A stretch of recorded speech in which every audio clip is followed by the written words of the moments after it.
So I want to share a few words. I have to say, it's always a terrifying experience because the bar here is so high at Bioneers, and you're all my heroes and sheroes, and I'm always just incredibly humbled to be here. So as a wise woman once said, don't be so humble, you're not that great. So.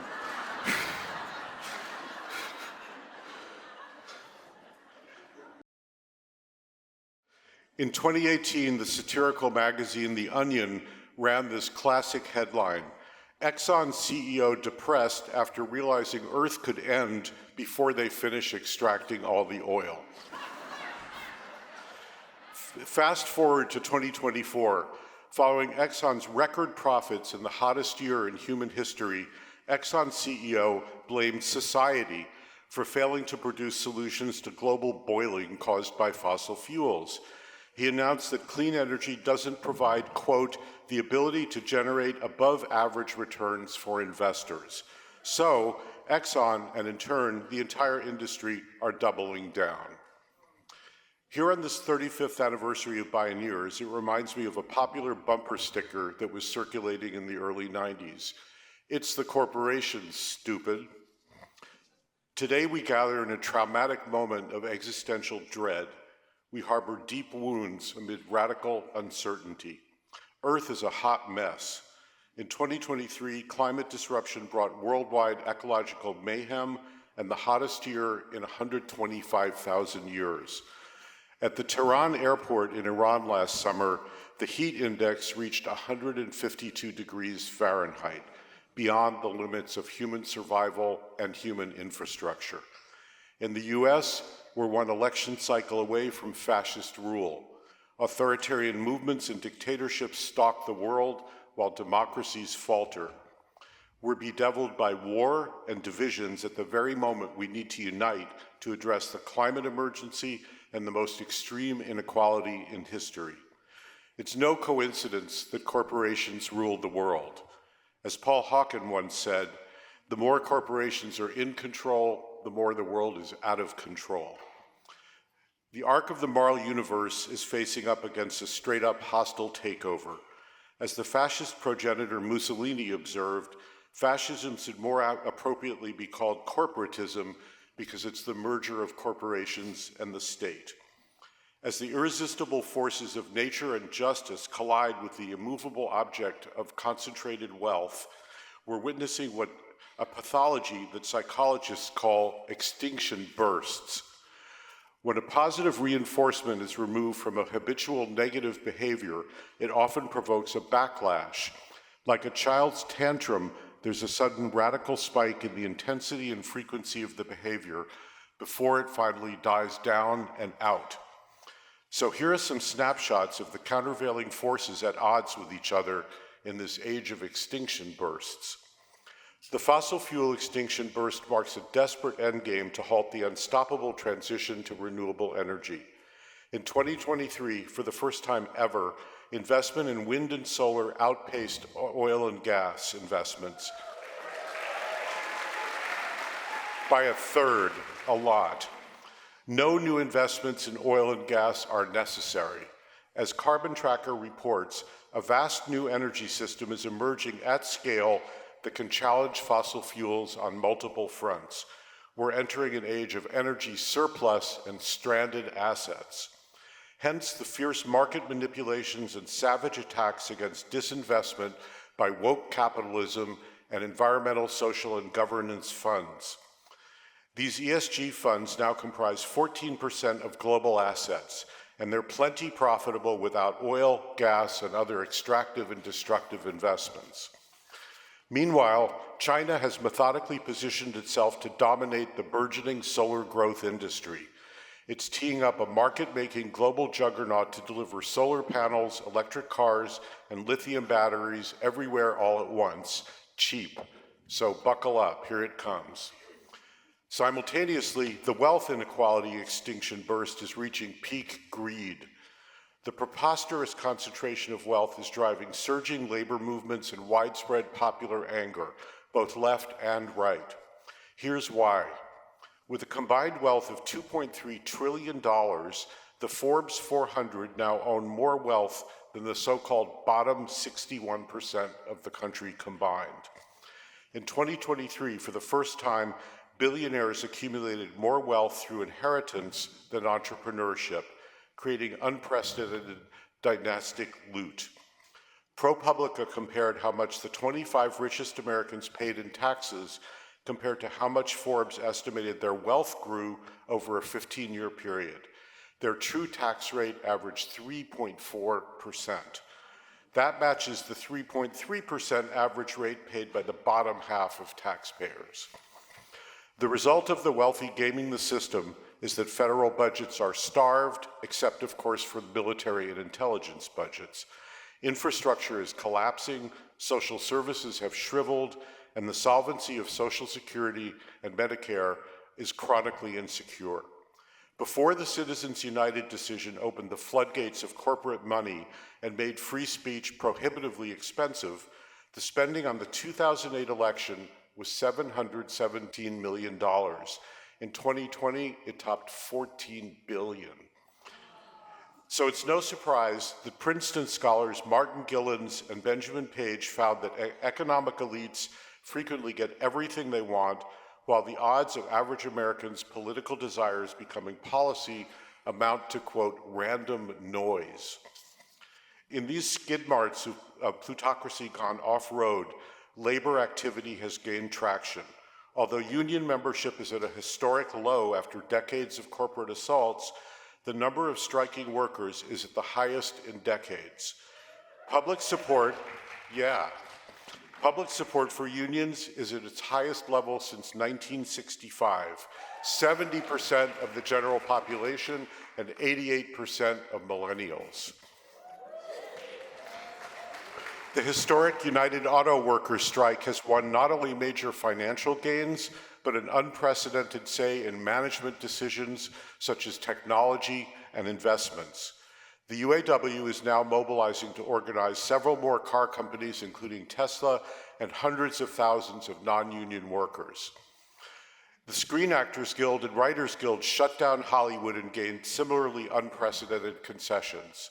UAW President Shawn Fain publicly supported the strike, saying, "Our fight is the same. The UAW has got your back." This is new. Most of LA was also on strike for months last summer, including hotel and public school workers. Hundreds of retail stores have organized over the past few years, including Starbucks and Amazon. Recently, Starbucks unexpectedly caved and agreed to bargain for a national labor contract.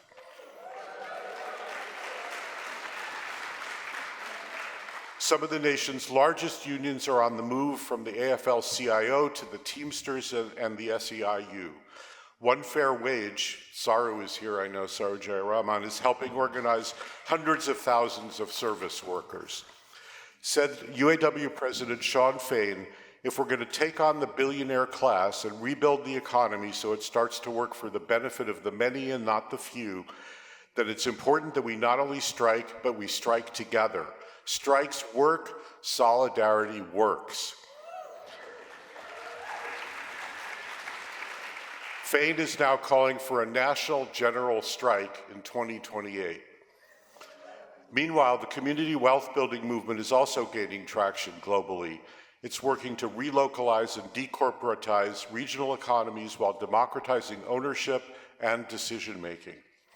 Although it's still the beginning of the beginning, we're in a potentially transformative moment. Solidarity works. Meanwhile, the monopoly extinction burst is meeting its match. For the first time since the 80s, when Reagan killed antitrust action, the Biden administration has revived two-fisted trust busting. Here's why and how. Overall, about 3 to 5 giant corporations control around 80% of every industry and marketplace. The largest corporations smashed their profit records last year in 2023, a whopping 52% jump over already rising profit margins since 2018. About 60% of skyrocketing inflation since the pandemic can be attributed to greedflation. Bot-driven pricing software determines what the market will bear, It enables unified control of industry pricing in one centralized cartel. This kind of collusion now appears to be systemic across the economy. Monopolies raise costs, lower quality, depress wages, and stifle innovation. They destroy small businesses and bleed Main Street and marginalized communities. They're antithetical to democracy. 2/3 of Americans now support antitrust laws and increased penalties. A large majority, both left and right, hold plummeting negative views of big business at large. In response, in tandem with the Justice Department, the Federal Trade Commission under Lina Khan has challenged over 40 corporate mergers. As a result, half have been abandoned entirely.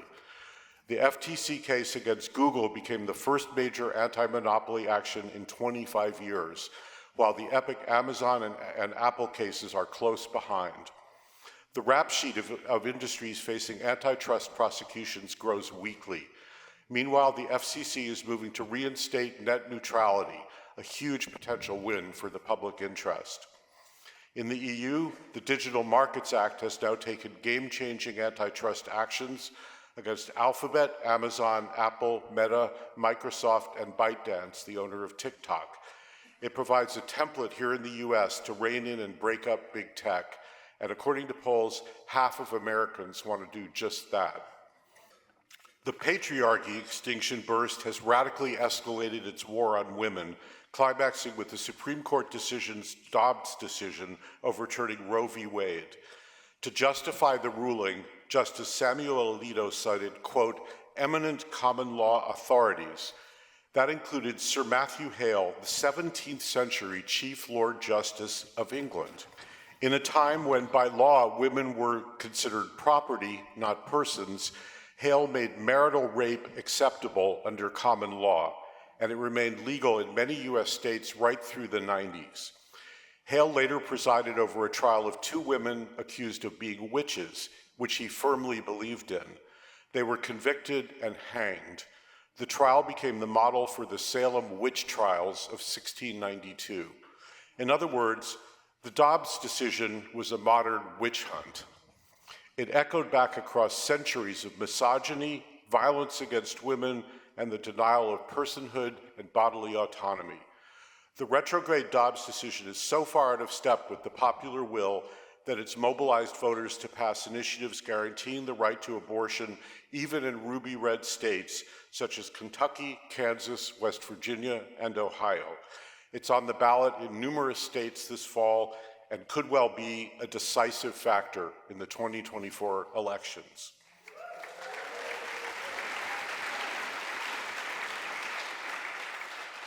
The extinction burst against Black people and communities comes in the wake of the election of the nation's first Black president and the rise of Black Lives Matter to become the biggest social movement in American history.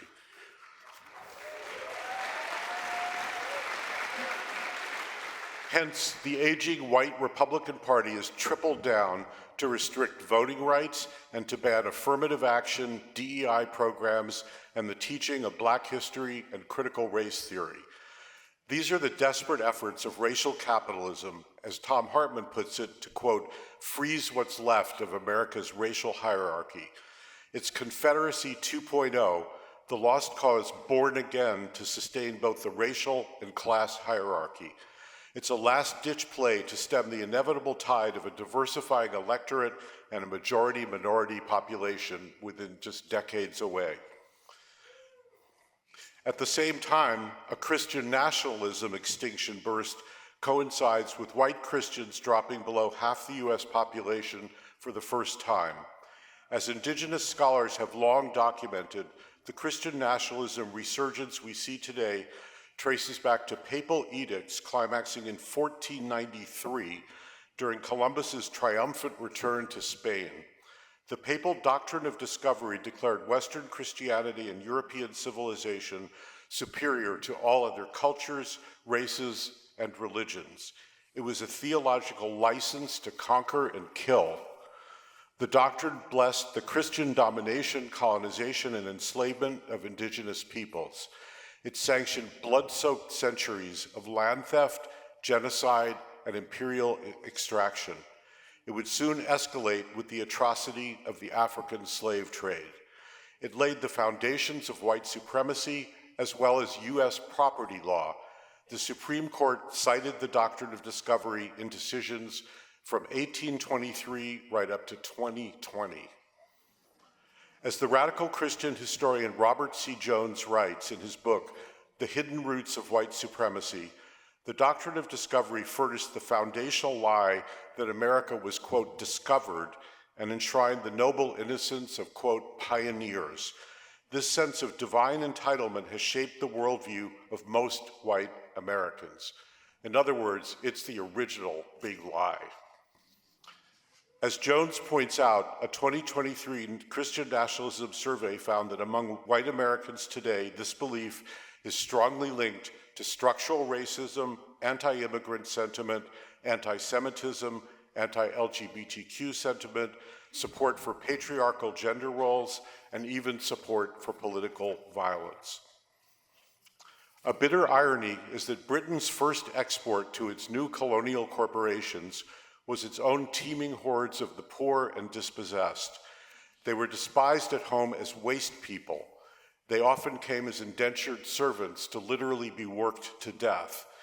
The empire transformed these expendables into economic assets and frontier shock troops. They would become a permanent underclass and a political pawn in the great game of divide, conquer, and profit. As then Congressman Lyndon Baines Johnson would later put it in the 1940s, if you can convince the lowest white man he's better than the best colored man, he won't notice you're picking his pocket. Hell, give him somebody to look down on, and he'll empty his pockets for you. So make no mistake, behind the curtain, it's all one big package deal, a masterpiece of misdirection designed to obscure class war with identity politics, culture wars, holy wars, and blaming government as the problem. Starting in 1971, neoliberal corporate globalization began a full frontal assault on democracy to embed minority rule by the rich once and for all. It aimed to undo FDR's New Deal programs and LBJ's Great Society and War on Poverty programs. It sought to roll back popular environmental and consumer protections, as well as the cultural and political revolutions of the 60s. It set out to methodically capture the law, the courts, government, and the media. It's been both a catastrophic success and an epic fail. It turns out that unlimited growth on a finite planet of have-nots and have-a-lots is a really bad idea. As Jim Hightower likes to say, the water won't clear up till you get the hogs out of the creek.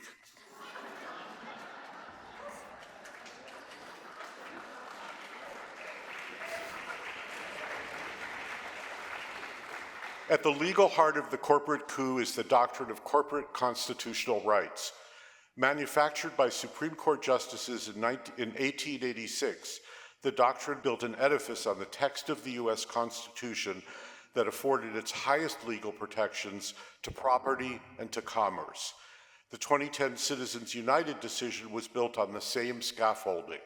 It supercharged a bidding war for the best government corporations could buy. In fact, before 1886, it was illegal in most states for corporations to spend money to influence elections, to prevent regulation of their own industries, and to write or block legislation. In the early 1990s, the late Richard Grossman launched a revelatory historical inquiry into how corporations systematically came to occupy the law and override democracy through fabricated constitutional protections. Richard said this at Bioneers in 1996. Who's in charge? That's the question. Are we going to just ask corporations to be nice, or are we going to instruct them how they're going to exist? We used to instruct them, as Richard laid out, and here's how. Corporate charters were issued for a set number of years, like 20 years, by legislatures, and after expiration, the corporation had to prove it was serving a public purpose to get another charter. Corporations were prohibited from owning other corporations. Boards and managers were individually liable for the debts and harms caused by the corporation. And states could revoke corporate charters when corporations broke the law. It was literally a corporate death penalty. So maybe we need to bring back capital punishment for crimes of capital.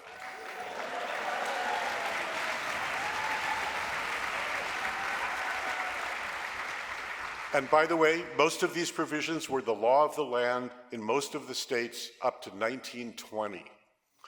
Until 1972 in Wisconsin, it was a felony for a corporation to make a political contribution. In many ways, since the beginning, the American story has been democracy versus plutocracy. Now we find ourselves teetering at the precipice where it's plutocracy versus a livable planet.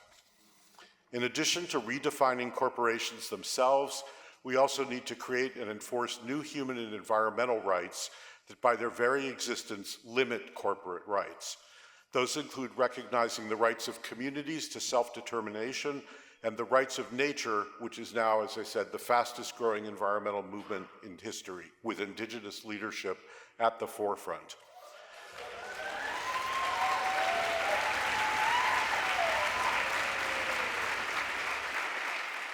Nature is the missing personhood at the table, and it's her table. Indeed, democracy isn't just on the ballot this fateful year, it's on the chopping block. The forces of greed and nihilism are incredibly powerful, and Insurrection 2.0 is at the ready for a hostile takeover. But as Trumpelstiltskin rages into the abyss, arm in arm, sorry, I couldn't resist.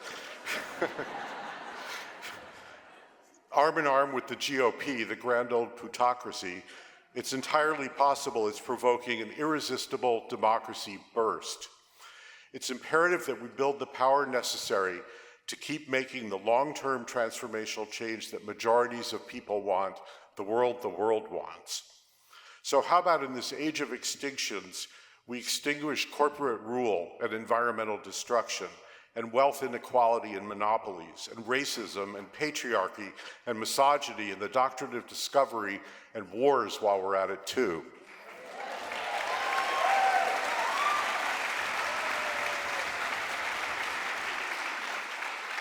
So in closing, they say great stories cast a spell, but the greatest stories break a spell. To paraphrase Chief Randy Cook, the landback leader of the Montaguila people in British Columbia, it's time to stop stealing and start healing.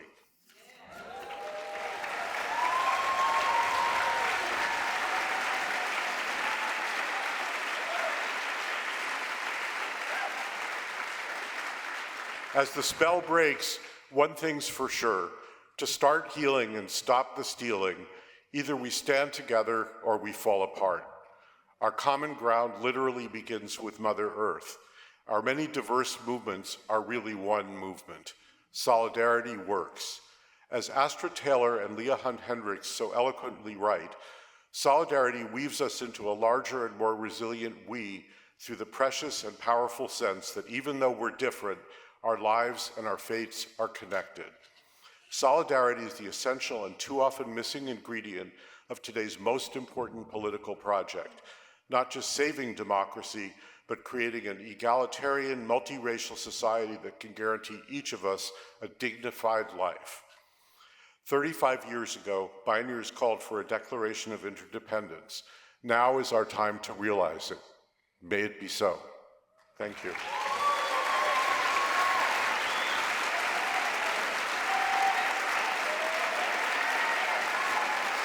Thank you.